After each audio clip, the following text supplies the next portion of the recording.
రాష్ట్రంలో ఈరోజు కూటమి ప్రభుత్వం వచ్చిన తర్వాత రైతులు పడే కష్టాలకి మనమందరం కూడా అండగా నిలబడి వాళ్ళ కష్టాన్ని దూరం చేయాలి అని అపోజిషన్ లీడర్ గా జగన్మోహన్ రెడ్డి గారు ఎంత బాధ్యతగా వర్క్ చేస్తున్నారో ఆయన పిలుపు మేరకు మనం కూడా మన నియోజకవర్గాలలో ప్రతి కార్యక్రమాన్ని కూడా తీసుకువెళ్తున్నాం ప్రజలకు మద్దతుగా నిలబడి. సో ఈ రోజు మీరు చూస్తే రాష్ట్రంలో యూరియా ఎరువుల దొరక్క రైతులు మళ్ళీ రోడ్డెక్కారు. అంటే కూటమి ప్రభుత్వం అధికారంలోకి వచ్చాక ఈ 15 నెలల్లోనే మీరు చూస్తే దాదాపుగా 2,09,000 కోట్ల రూపాయలని అప్పుగా తీసుకొచ్చి దేశంలోనే ఒక చెత్త రికార్డుని సృష్టించాడు చంద్రబాబు నాయుడు. ఆ తెచ్చిన డబ్బుని ప్రజలకు ఏమైనా చేస్తున్నాడా, ఇచ్చిన వాగ్దానాలు ఏమైనా నెరవేరుస్తున్నాడా, యువతకి చెప్పినట్టుగా ఉద్యోగాలు కానీ నిరుద్యోగ వృత్తికి యూజ్ చేస్తున్నాడా, లేదా రైతులకి అండగా నిలబడి ఏమైనా చేస్తున్నా అంటే ఏమీ లేదు. కానీ డబ్బు ఏమవుతుందో ఎవరికి అర్థం కావట్లేదు. ఒకసారి మనం అందరం కూడా గుర్తు చేసుకోవచ్చు, జగన్మోహన్ రెడ్డి గారు 5 ఏళ్ల పరిపాలనలో ఏ రోజైనా రైతులు రోడ్డెక్కారా? మాకు ఎరువులు దొరకలేదు, విత్తనాలు దొరకలేదు, యూరియా దొరకలేదు, మద్దతు దొరకలేదని ఏ రోజైనా రోడ్డెక్కారా? జగన్మోహన్ రెడ్డి గారు ఒక బాధ్యతాయుతమైన నాయకుడిగా ప్రతిదీ కూడా తన కుటుంబంలో ఒక ఇంటి పెద్ద ఎలా ఆలోచిస్తాడో ఈ రాష్ట్రం నుంచి అలా ఆలోచిస్తూ మనకి ముఖ్యంగా రైతులకి తన తండ్రి గారి ఆలోచన విధానానికి అనుకూలంగా ఇంకా తండ్రిని మించిన తనయుడుగా రైతులకి వాళ్ళ గ్రామాల మధ్యనే ఆర్బీకేలు కట్టి ఆ ఆర్బీకేల ద్వారానే మీ అందరికి విత్తనాలు కావాలన్నా, ఎరువులు కావాలన్నా, యంత్ర పరికరాలు కావాలన్నా, ఏం కావాలన్నా అక్కడి నుంచే మీకు అందుబాటులోకి తీసుకొచ్చారు. మీరు కష్టపడి మళ్ళీ మండల హెడ్ క్వార్టర్స్, నియోజకవర్గ హెడ్ క్వార్టర్స్ కు వచ్చే పని కూడా లేకుండా అంత అద్భుతంగా మీ అందరినీ కూడా హ్యాపీగా పెట్టడం జరిగింది. కానీ ఈ రోజు చూస్తే ఎంత ఘోరంగా ఉంది రాష్ట్రంలో రైతుల పరిస్థితి మనం అందరం గమనించాం. ఒక పసుపు రైతు గాని, పొగాకు రైతు గాని, మామిడి రైతు గాని, చెరుకు రైతు గాని, ధాన్యం రైతు గాని ఎన్ని అవమానాలు పడుతున్నాడు, ఎన్ని కష్టాలు పడుతున్నాడు. వాళ్ళకి ఏ విధంగానైనా ఈ ప్రభుత్వం సపోర్టివ్ గా ఉంది అంటే లేదు. వాళ్ళకి సపోర్టివ్ గా జగన్మోహన్ రెడ్డి గారి కార్యక్రమాన్ని పెట్టగానే అప్పుడే సమస్య వాళ్ళకి తెలిసినట్టుగా హడావిడి చేయడం తప్ప, నాకు విజన్ ఉంది, విస్తరాకుల కట్టుంది, 4 సార్లు అయ్యాను ముఖ్యమంత్రి అని చెప్పుకునే వాడికి కనీసం రాష్ట్రంలో రైతులు పడే కష్టాలు తెలియవా? చిత్తూరు జిల్లాలో రైతులు పడే కష్టాలు తెలియవా? కుప్పంలో రైతులు పడే కష్టాలు తెలియవా అని నేను అడుగుతున్నాను. అంటే రైతులు అంటే కేర్లెస్. గతంలోనే ఆయన ఒక బుక్ రాశాడు, మీ అందరికీ తెలుసు, తన మనసులో మాట, వ్యవసాయం దండగా అని. అది ఆయన మనస్తత్వం. ఒక రైతు కుటుంబంలో పుట్టి చంద్రబాబు నాయుడు రైతుల్ని అవమానించడంలో గాని, రైతుల్ని గుర్రాలతో తొక్కించడం గాని, రైతుల్ని కాల్పులు చేయించడం గాని, రైతులు ఆత్మహత్యలు చేసుకునే విధంగా వాళ్ళ మీద కేసులు పెట్టి లోపల పెట్టించిన విధానాలు మీరందరూ కూడా ఒకసారి నెమరేసుకుంటే మీకు గుర్తొస్తాయి. సో ఎప్పుడు ఎన్నికలు వచ్చినా నేను మారిపోయాను, ఇక మీదట అందరికీ నేను ఇచ్చిన మాట ప్రకారం అన్ని చేస్తానని మాటలు చెప్పడం, అధికారంలోకి వచ్చాక యథాతథంగా ఏడు దాటక ముందు ఏటి మల్లన్న, ఏడు దాటాక బోడి మల్లన్న చందంగా ఆ సీట్లో కూర్చోగానే మళ్ళీ చెప్పిన వాగ్దానాలన్నీ మర్చిపోతాడు, చేయాల్సినవన్నీ మర్చిపోతాడు. యథాతథంగా మళ్ళీ రైతుల్ని, యువతని, మహిళల్ని అందరినీ కూడా అవమానించడం, అష్ట కష్టాలు పెట్టడమే పరిపాటైంది చంద్రబాబు నాయుడుకి. పోనీ కూటమి ప్రభుత్వంలో పవన్ కళ్యాణ్ ఉన్నాడు, ఆయన ఏదో చేస్తాడు అని ఎవరైతే ఆశపడ్డారో వాళ్ళకి ఈ రోజు నిరాశ ఎదురైంది. ఎందుకంటే ఆయన డిప్యూటీ సీఎం పోస్ట్ ఇచ్చి ఆయనకు ఒక హెలికాప్టర్ కొనిచ్చేసిన తర్వాత ఆయనకి రాష్ట్రంతో సంబంధం లేనట్టుగా ఆయన ప్రభుత్వ వాహనాల్లో హైదరాబాద్ లో షూటింగ్ చేసుకుంటూ ఎంజాయ్ చేస్తున్నాడు. దాని మీద ఈ మధ్యలో ఒక రిటైర్డ్ ఐఏఎస్ ఆఫీసర్ కేసు కూడా వేయడం మీ అందరూ గమనించారు. అంటే బాధ్యత లేని ఒక పవన్ కళ్యాణ్ నమ్మిన ఓటేసిన వాళ్ళు ఈ రోజు ఆలోచించారు. ఒక నాయకుడు అంటే సినిమా కాదు, 2.5 గంటలో అయిపోయేదానికి మనకు నచ్చినట్టుగా మనము షూట్ చేసి రిలీజ్ చేయొచ్చు. కానీ నిజ జీవితంలో ఒక మాట ఇస్తే ఆ మాట మీద నిలబడి అది చెయ్యాలి అంటే ఎంత కష్టమో మీ అందరికీ తెలుసు. 17 చేయగలమో అంతే చేసేవాళ్ళు. నాకు తెలిసి వైఎస్ఆర్ గారు, జగన్ గారు మాత్రమే ఆ లైన్ దాటి ప్రజలకి చేయాలి అని చెప్పి చిత్తశుద్ధిగా చేసిన వ్యక్తులు. ఆ రోజు వైఎస్ఆర్ గారు మీరు చూస్తే ఫీజు రియంబర్స్మెంట్ కానీ, ఆరోగ్యశ్రీ కానీ, అలాగే ఫ్రీ కరెంట్ కానీ, ఇలా చెప్పుకుంటూ పోతే ప్రతి కుటుంబంలో వాళ్ళ గుండెల మీద చేసుకుంటే వాళ్ళకి తెలుసు రాజశేఖర రెడ్డి గవర్నమెంట్ లో ఏ విధంగా వాళ్ళు లబ్ధి పొందారు. దాదాపుగా 48 లక్షల ఇల్లు కట్టించారు. ఏ రాష్ట్రంలో జరిగిందో ఒకసారి ఆలోచించండి. అలాగే తన తండ్రి ఆశయాలను ముందుకు తీసుకెళ్లాలి అనుకున్న జగన్మోహన్ రెడ్డి గారు తండ్రికి మించి ఇంకా ఈరోజు ప్రతి ఇంటికి నాకు ఓటు అయిపోయినా పర్లేదు, కులం చూడం, మతం చూడం, పార్టీ చూడమని పేదవాడు అర్హుడైతే చాలు, ప్రతి వెల్ఫేర్, ప్రతి ఇంటికి ప్రతి వ్యక్తి ఎలిజిబిలిటీ ఉంటే ఇవ్వాలి అని చెప్పి ఇచ్చిన వ్యక్తి. మళ్ళీ ఇచ్చారా లేదా వెరిఫై చేయడానికి మళ్ళీ ఎమ్మెల్యేలని, మంత్రుల్ని, ఎంపీలని ప్రతి ఇంటికి పంపించిన గొప్ప వ్యక్తి జగన్మోహన్ రెడ్డి గారు. ఎందుకంటే మామూలుగా ఒక పథకం పెడితే ఒక 10 మందికి ఇచ్చి మమ్మ అనిపిస్తారు. చంద్రబాబు నాయుడు గారిని చూస్తారు కదా, మొన్న ఫస్ట్ ఇయర్ నామాలు పెట్టాడు అమ్మఒడి, రెండో ఇయర్ ఇస్తున్నామని 15,000 ఎవరికైనా కరెక్ట్ గా పడిందా? 7,000, 8,000, 9,000. ఇది ఏం లెక్క మనకు అర్థం కాదు. అలాగే ఇప్పుడు రైతులకు 20,000 ఇస్తా అన్నారు. ఓ 10 మందికి ఇస్తే 10 మందిలో 7,000, 5,000, 11,000. రైతులకు ఓన్లీ 5,000 వేశారంట, 20,000 అని చెప్పి. అంటే ఆలోచించండి, అంటే పబ్లిసిటీ కోసం నలుగురికి ఇచ్చామని చెప్పుకోవడమే తప్ప చెప్పింది ఇచ్చామా లేదనేది పట్టించుకోరు. కానీ జగన్మోహన్ రెడ్డి గారు చెప్పింది చెప్పినట్టు ఇవ్వడమే కాకుండా ఇంకా ఎవరైనా మిస్ అయ్యారేమో ఇంటింటికి వెళ్ళి చూడండి అన్నారు. అంటే ఎంత చిన్నగా ప్రజలకు చేయాలి అనుకుంటున్నారో మనమందరం కూడా గమనించాల్సిన విషయం. ఈరోజు నేను ఒకటే అడుగుతున్నాను చంద్రబాబు నాయుడిని, కూటమి ప్రభుత్వాన్ని. ఈరోజు కేంద్రంలో మేమే, రాష్ట్రంలో మేమే, డబుల్ ఇంజన్ ప్రభుత్వం అదే అంటున్నారు కదా. మీ మీద ప్రభుత్వం ఆధారపడి సెంట్రల్ లో ఉంది కదా, మరి ఎందుకు మీరు ఈ రాష్ట్రానికి తీసుకురావాల్సిన ఏది తీసుకురాలేకపోతున్నారో నేను అడుగుతున్నాను. యూరియా విషయమే చూడండి, కేంద్రం ఇచ్చిన పంపించిన దాన్ని బ్లాక్ మార్కెట్ లో అమ్మేసుకున్నారు. రైతులు క్యూలు కట్టి నిలబడితే వాళ్ళకి మొండి చేయి చూపిస్తారు. పత్రికల్లో ఏమో అన్ని సఫిషియెంట్ గా సహకార కేంద్రాల్లో పెట్టాం, సాక్షి పేపర్ వైఎస్ఆర్సీపీ అబద్ధం చెబుతుంది, సోషల్ మీడియాలో ఫేక్ పబ్లిసిటీ చేస్తుంది అన్నారు. ఈ ఫోటో ఫేక్ గా చూడండి, సాక్షిలో వచ్చినట్లే ఉన్న వార్తను ఉన్నట్టుగా సాక్షిలో వేశారు. లంకపల్లి సొసైటీ వద్ద బారులు తీరిన రైతులు యూరియా కోసం. సో ఇది అబద్ధం అని వాళ్ళు కేబినెట్ మీటింగ్ పెట్టి ఫేక్ల పని పడతాం, రైతుల ముసుగులో వైసీపీ రాజకీయం. గ్రాఫిక్ లో తీసామా మనం ఫోటో? యూరియా దొరకలేదు, రైతులు బారులు తీరున్నారు కాబట్టి ఆ ఫోటో వేశాం. సరే, నేను చంద్రబాబు నాయుడిని, వ్యవసాయ మంత్రి అచ్చెన్నాయుడిని అడుగుతున్నాను. సాక్షి మీద వైసీపీ మీద బురద చల్లడానికి, ఎప్పుడెప్పుడు వైసీపీ నాయకుల మీద సాక్షి మీద కేసులు పట్టాలన్న ఆలోచన తప్ప ఇది జరుగుతుంది నిజమా కాదా అని ఎప్పుడైనా ఆలోచించారా? నిజమా కాదా అని ఎప్పుడైనా ఆలోచించారా? ఎందుకు ఈ మాట నేను అంటున్నానంటే, వాళ్ళ పచ్చపత్రిక ఈనాడులోనే ఎంత పెద్ద న్యూస్, యూరియా ఏదయ్యా, దుకాణాల దగ్గర రైతుల పడిగాపులు, అదే అదనపు వసూళ్లు. ఇది ఈనాడులో వచ్చిన వార్త. అలాగే మీరు చూస్తే ఆంధ్రజ్యోతిలో యూరియా పెద్దలు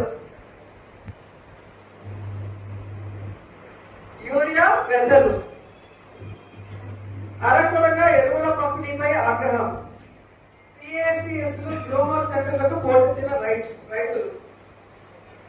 అలాగే ఇంకా లోపల కూడా పెద్ద న్యూస్ వేశారు ఆంధ్రజ్యోతి వాళ్ళే, యూరియా ఇవ్వండి అయ్యా. ఎక్కడెక్కడ రైతులు బారులు తీరారు, ఎక్కడెక్కడ రైతులు పోరాటం చేస్తున్నారు, ఎక్కడెక్కడ రైతులు నిరసన చేస్తున్నారో క్లియర్ గా ఆంధ్రజ్యోతి రాసింది. మరి సాక్షిలో వచ్చిన దానికి వైసీపీ వాళ్ళు ఫేక్ ప్రచారం అంటే, మరి ఈనాడు ఆంధ్రజ్యోతిలో వచ్చింది కూడా ఫేక్ ప్రచారం అని అడుగుతున్నాం. సిగ్గుండాలి.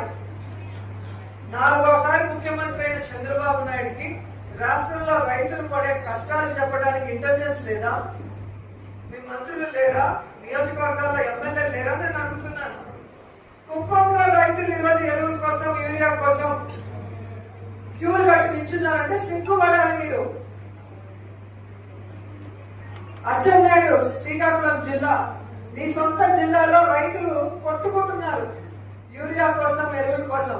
నువ్వు సిగ్గుపడాలి. అడ్డదిడ్డంగా తీ పెరగడం కాదు. రైతులకు ఏం చేస్తున్నావు ఒకసారి ఆలోచించాలి. ప్రెస్ మీట్ పెట్టి చెప్తాడు సఫిషియెంట్ గా ఎరువులు, యూరియా ఉంది, ఊరికేనే వీళ్ళు మాట్లాడుతున్నారు అని. మరి ఈ మాట నువ్వు క్యూలో నించున్న రైతుల దగ్గరికి వచ్చి చెప్పగలవా? సఫిషియెంట్ గా ఉన్న యూరియా, ఎరువులు మీరు కామెడీకి నించున్నారు, మీకు తిరిగి అక్కడ నించున్నారు అని రైతుల దగ్గరికి వెళ్ళి చెప్పగలరా?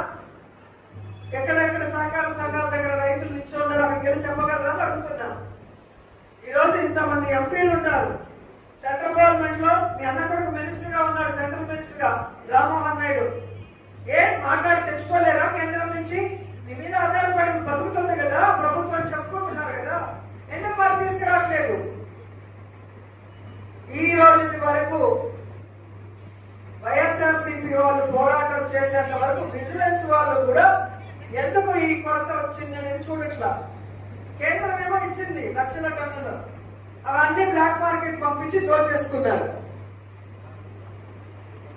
ఈ రోజు ప్రైవేట్ వాళ్ళు రైతుల్ని దోచుకుంటుంటే కనీసం ప్రభుత్వం దాన్ని ఫుల్ స్టాప్ కూడా పెట్టకుండా రైతుల్ని ఇంకా నాశనం చేస్తూ మళ్ళీ ప్రెస్ మీట్లు పెట్టి మన మీద దుమ్మెత్తిపోవడం ఎంతవరకు కరెక్ట్?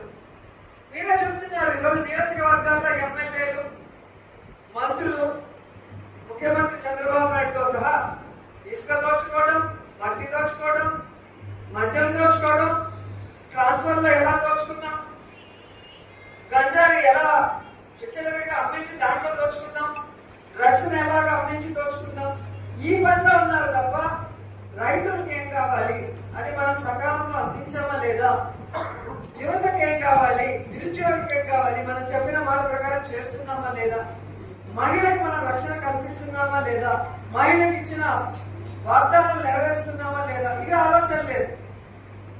వీళ్ళు దోచుకుంటూ ఉంటారు, మనం సైలెంట్ గా ఉండాలి.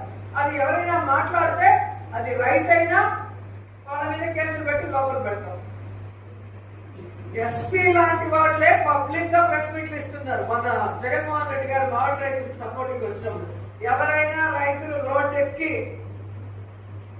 జగన్మోహన్ రెడ్డి గారికి చెప్పితే మామిడి రైతుల సమస్య, వాళ్ళని రౌడీ షీట్లు తెలుస్తామంటారు. ఇది ఎక్కడైనా ఉందా? ఏ రాష్ట్రంలో అయినా ఇంత దౌర్భాగ్యమైన పరిస్థితి? సో మీ అందరూ కూడా 9వ తేదీ జరగబోయే ఈ రైతులకి సపోర్టివ్ గా మనం ఏదైతే చేయబోతున్నామో ర్యాలీ చేసి ఆర్టీఓలకి మన ప్రాంత సమస్యలు కూడా ఓవరాల్ స్టేట్ లో ఉన్న సమస్యలతో పాటు ఆ ప్రాంతాలకి సెపరేట్ గా రైతు సమస్యలు ఉంటాయి. సో అవన్నీ తెలుసుకోవడానికి ఈ రోజు మిమ్మల్ని అందరినీ కూడా పిలవడం జరిగింది.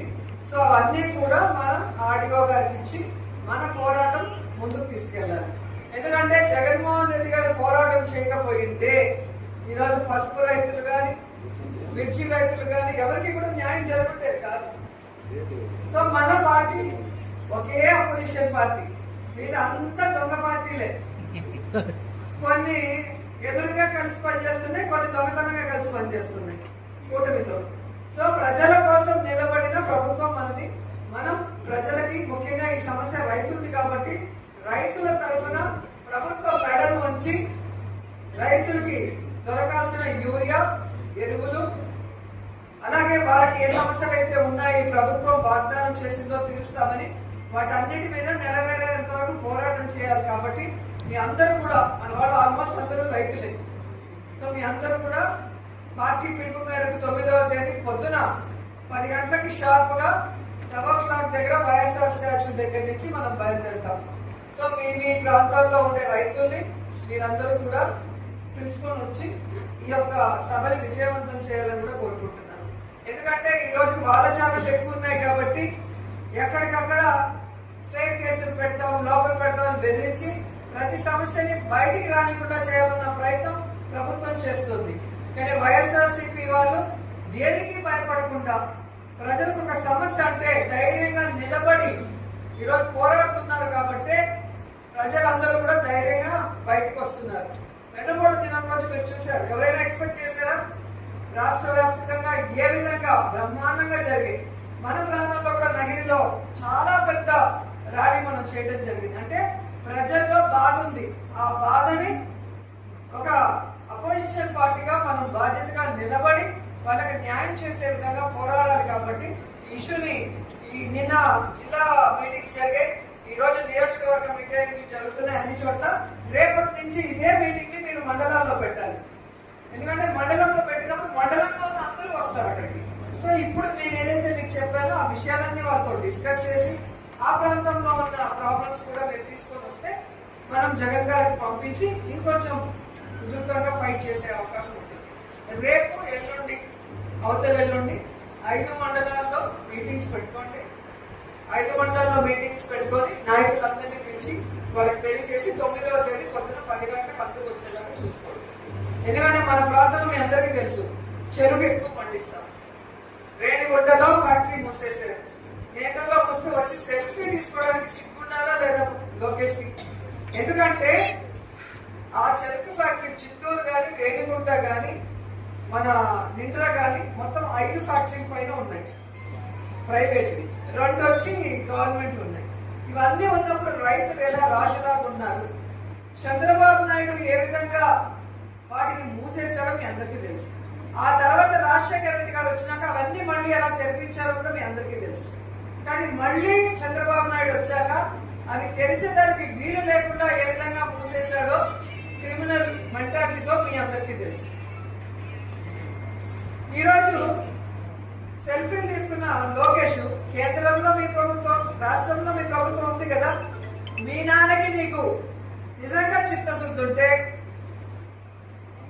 ఈ జిల్లాలో ఉన్న షుగర్ ఫ్యాక్టరీని తెరిపించండి. ఏదైతే ప్రైవేటు ఫ్యాక్టరీలో రైతులకు ఇవ్వాల్సిన బకాయిలు ఇవ్వకుండా మోసం చేస్తున్నారో ఆ బకాయిల్ని ఇప్పించేవి రన్నింగ్లోకి తీసుకురండి.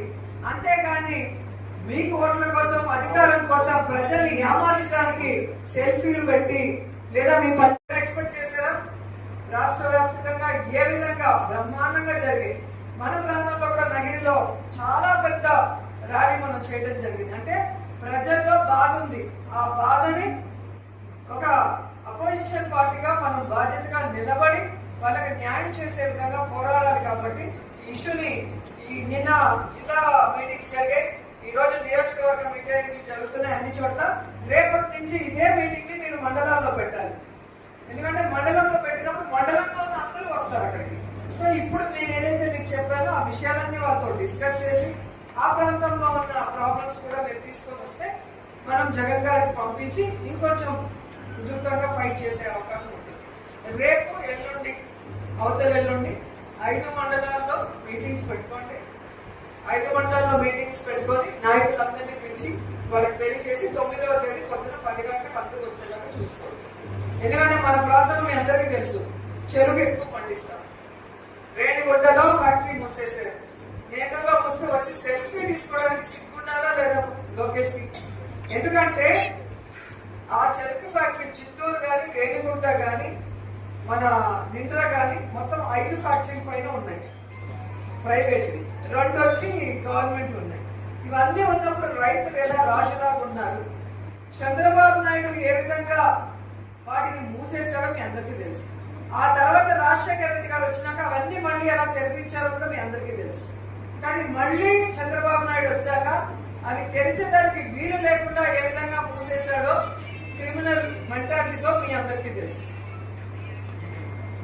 ఈరోజు సెల్ఫీలు తీసుకున్న లోకేష్, కేంద్రంలో మీ ప్రభుత్వం, రాష్ట్రంలో మీ ప్రభుత్వం ఉంది కదా, మీ నాన్నకి నీకు నిజంగా చిత్తశుద్ధి ఉంటే ఈ జిల్లాలో ఉన్న షుగర్ ఫ్యాక్టరీని తెరిపించండి. ఏదైతే ప్రైవేటు ఫ్యాక్టరీలో రైతులకు ఇవ్వాల్సిన బకాయిలు ఇవ్వకుండా మోసం చేస్తున్నారో ఆ బకాయిల్ని ఇప్పించేవి రన్నింగ్లోకి తీసుకురండి. అంతేగాని మీకు ఓట్ల కోసం, అధికారం కోసం ప్రజల్ని ఏమార్చడానికి సెల్ఫీలు పెట్టి లేదా మీ పచ్చపత్రికల్లో ప్రెస్ మీట్లు పెట్టి అబద్ధాలు చెప్పడం కాదని కూడా ఈ సందర్భంగా తెలియజేసుకుంటున్నాం. ఆ రోజు రాజశేఖర రెడ్డి అయినా మన ప్రభుత్వంలో రైతులకి బకాయిలు ఇచ్చే విధంగా జగన్ గారు అయినా చేసింది మనం గుర్తు పెట్టుకోవాలి. అది కాకుండా రైతు భరోసా కేంద్రాల ద్వారా రబీకి ఖరీఫ్కి జగన్ గారు ఎలా సపోర్ట్ చేశారు, అలాగే రైతు భరోసా కేంద్రాల ద్వారా విత్తనాలు, ఎరువులు, యంత్ర పరికరాలు ఎంత సఫిషియెంట్ గా పెట్టి ఎవరికి ఎప్పుడు కావాలన్నా తీసుకోండి అనే విధంగా అందించారో మనం అందరం గుర్తుపెట్టుకోవాలి.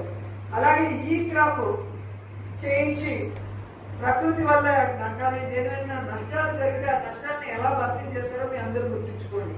అలాగే హెవీ రెయిన్స్ వచ్చి పంటలు నష్టపోయినప్పుడు లేదా గొర్రెలు, ఆవులు, బర్రెలు అన్ని కూడా చనిపోయినప్పుడు ఇమీడియట్ గా ఎంఆర్ వాళ్ళు ఇచ్చిన రిపోర్ట్, కలెక్టర్ ఇచ్చిన రిపోర్ట్ ప్రకారం ఎప్పటికప్పుడు ఆర్థిక సహాయాన్ని అందించి వాళ్ళని కాపాడారో కూడా గుర్తుపెట్టుకోండి.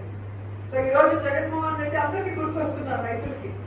అలాంటి జగనన్నని మళ్ళీ కూటమి ప్రభుత్వం అబద్ధాలు చెప్పి ఏమార్చకుండా ఇలాంటి ఒక పరిస్థితి వచ్చినప్పుడు దాన్ని మనం ప్రజల్లోకి తీసుకెళ్లి ప్రజలకు అండగా నిలబడి వాళ్ళకి న్యాయం చేయగలిగితే భవిష్యత్తు మనదే అని కూడా మీ అందరికీ గట్టిగా చెప్పగలను.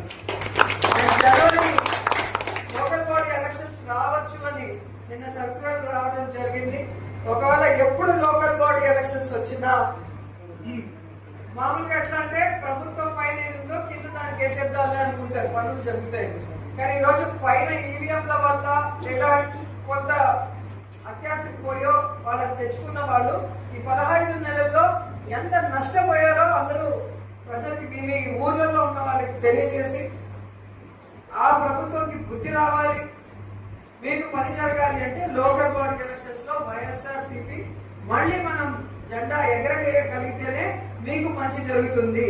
లేకపోతే ఇప్పటికే 2,09,000 కోట్లతో 15 నెలల్లోనే రాష్ట్రాన్ని అమ్ముడు పెట్టేశారు.